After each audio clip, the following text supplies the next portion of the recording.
صاحب قدر نے کہا تو نے ملائکہ بنائے، ان کی عبادت سے تیرا دل نہیں بھرا، تو نے فرشتے بنائے، قدسی بنائے، ان کی عبادت سے تجھے سکون نہیں ملا، پھر تو نے انسان کو بنایا اور کہا یہ فرشتوں سے افضل ہوگا اور تو اس سے سکون پانا چاہتا ہے، لیکن فرشتوں کو، ملائکہ کو تو نے یہاں کی رسائی دی ہے، انسان کو تو نے یہاں کی رسائی نہیں دی۔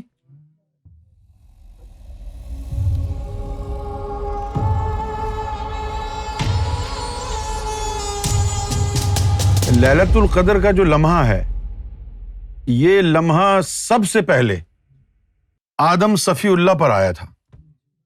وہ کیسے؟ کہ وہ جو صاحب قدر ہیں، انہوں نے کہا کہ اب ایسا انسان بناؤ جس کو یہاں کی عظمتیں دو۔ صاحب قدر نے کہا کہ اب ایسا انسان بناؤ، آدم کو تو نہیں کہا ہوگا نا، کہ اب ایسا انسان بناؤ کہ جس کے اندر یہ قدریں ہوں، یعنی یہ خصائل ہوں۔ کیسے خصائل؟ کہ جو تو نے یہ سب کچھ بنایا ہے، یہاں تک اس کی رسائی اور پہنچ تو ہو۔ صاحب قدر نے کہا تو نے ملائکہ بنائے، ان کی عبادت سے تیرا دل نہیں بھرا، تو نے فرشتے بنائے، قدسی بنائے، ان کی عبادت سے تجھے سکون نہیں ملا، پھر تو نے انسان کو بنایا اور کہا یہ فرشتوں سے افضل ہوگا اور تو اس سے سکون پانا چاہتا ہے، لیکن فرشتوں کو، ملائکہ کو تو نے یہاں کی رسائی دی ہے، انسان کو تو نے یہاں کی رسائی نہیں دی۔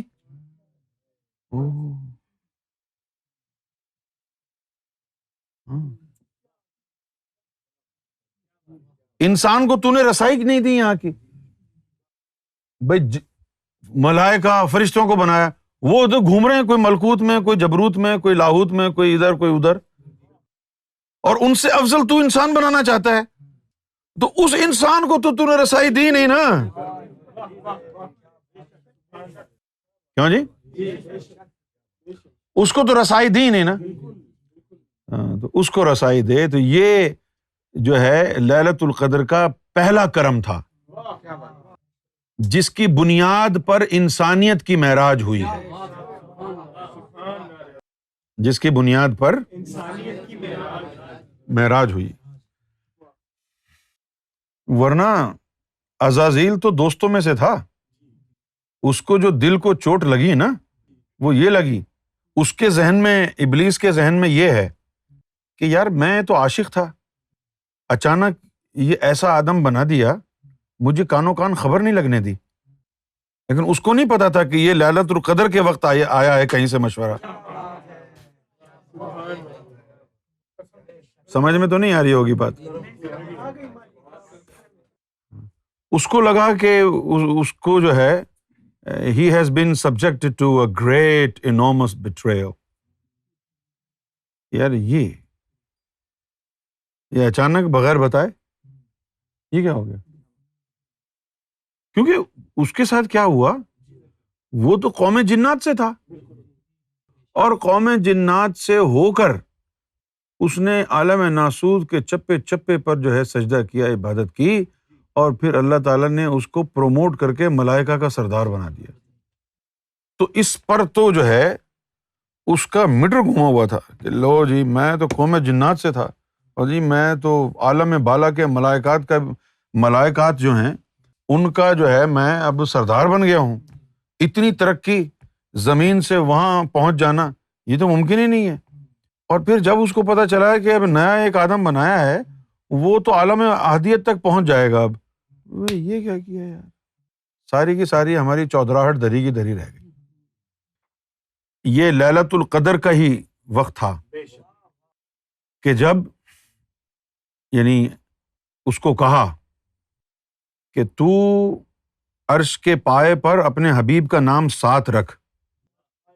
یہ لیلۃ القدر کا پہلا جو معاملہ ہوا ہے، اس میں یہ چیزیں ہوئی ہیں۔ اس کو یہ کہا کہ جو تجھے پہچانے اس کا نام لکھ تاکہ دنیا اس کو پہچانے۔ تو پھر عرش کے اوپر نام لکھا گیا۔ حضور کا کہ بھئی یہ میرا حبیب ہے. لیلۃ القدر کو ہی یہ فیصلہ ہوا کہ ابراہیم علیہ الصلاۃ والسلام کی جو نسل ہوگی اس نسل میں سے 2 نسلیں بنائی جائیں گی. ایک ہو جائے گی اسحاق اور دوسری ہو جائے گی اسماعیل کی. ایک ہو جائے گی اسحاق کی اور دوسری ہو جائے گی اسماعیل کی. جو اسحاق کی ہوگی اس کے اوپر ظاہری توجہات ہوں گی، جو اسماعیل کی ہوگی اس کے ساتھ باطنی توجہات ہوں گی. اس کے ساتھ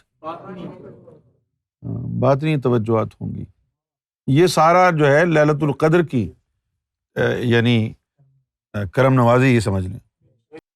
قدر کا مطلب ویسے تو ہے پاور، لیکن مولوی کہتے ہیں کہ شب قدر کا مطلب ہے وہ رات جس کی آپ قدر و منزلت جان لیں. لیکن قرآن مجید تو کہتا ہے کہ وما ادراک ما لیلۃ القدر. اب کیا قدر و منزلت جانیں گے؟ پتہ نہیں یہ کہاں کے لاتے ہیں مولوی اٹھا کے بکواس. اس کا معنی جو ہے قدر کا وہ ہے پاور. تو جو لمحہ شب قدر کا انسان کو مل جاتا ہے وہ اس کی روح کو طاقت بخش دیتا ہے.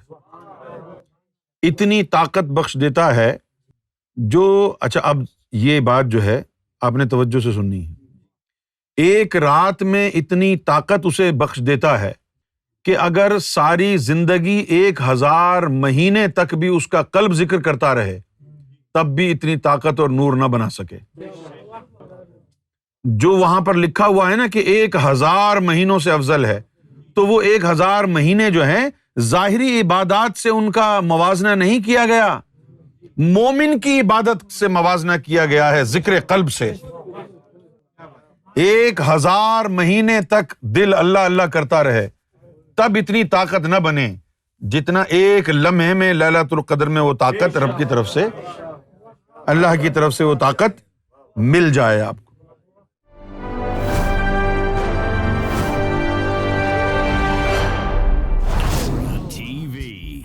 Bringing light, love, and peace in your life.